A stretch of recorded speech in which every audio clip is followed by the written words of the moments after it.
Do you run a business where you need to provide clients with a quote before they agree to hire you? But what exactly is a quote? How do you make one? And what happens after a quote is accepted?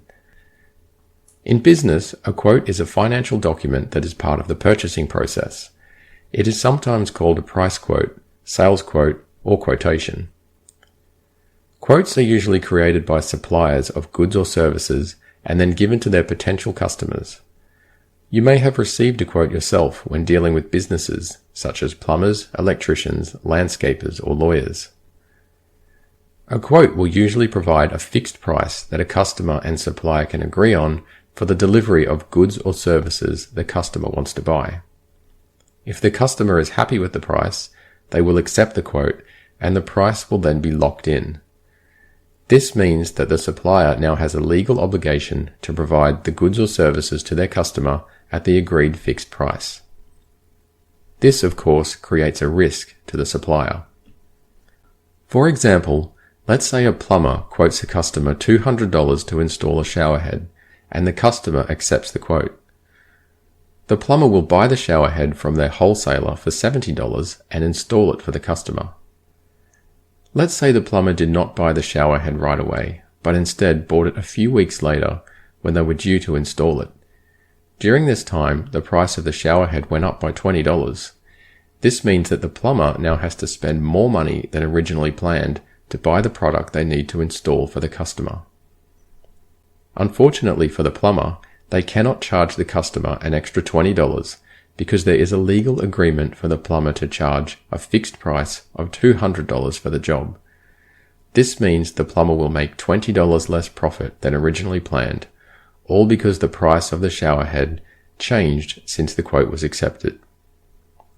As you can see, one of the risks with quotes is that things can change in the time between a quote being accepted and the goods or services being delivered. To reduce this risk, suppliers should put a time limit on their quotes and should ensure they don't leave it too long before buying any supplies they need to deliver the goods or services to their customers. For example, the plumber could send a quote to their potential customer with a fixed price of $200, but only if it's accepted within 48 hours. Once the quote is accepted, the plumber should immediately buy the shower head they need to install, reducing the risk of the price going up. Now that you know a bit about what quotes are and how they work, let's talk about how to create quotes and what should go on them. First of all, it's important to remember that an accepted quote is a legally binding agreement. This means that you should ensure your quotes are of a high standard and should contain accurate information. As a supplier, if you leave important details out or get something wrong, you may end up being legally obligated to deliver goods or services at a price that will lose you money. Also, bear in mind that a quote is not the same as an estimate. An estimate is more of an informal guess as to how much a job may cost, so estimates are usually given before a formal quote is issued. In the above example with our plumber, it's possible that their potential customer phoned them and asked for a rough guess as to how much it may cost to install a shower head. The plumber may have told them something like, about $200 depending on which shower head you want. This is an estimate, not a quote, so even if the customer says that they like the price, it's not legally binding at this point. However, as you know, once the plumber sends their potential customer a formal quote and it's accepted, the price will be locked in and legally binding. So how do you create a quote? Well, given their importance, it's not a good idea to scribble down a few notes on a piece of paper and call it a quote. This is something you can do for an estimate, as estimates are not legally binding. Instead, you should use a quote template that contains important information such as your company details and branding, and you should take care to list the description, quantity, and price of all goods and services you will provide. You should also include relevant taxes such as GST or VAT, and any details of discounts you may be offering.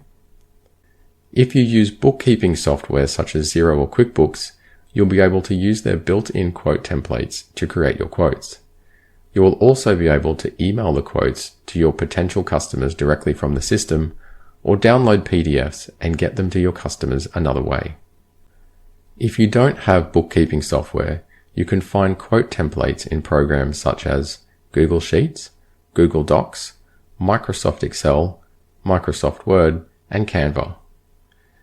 Simply find a template you like, add your branding and business details, and use the template as many times as you like for your quotes.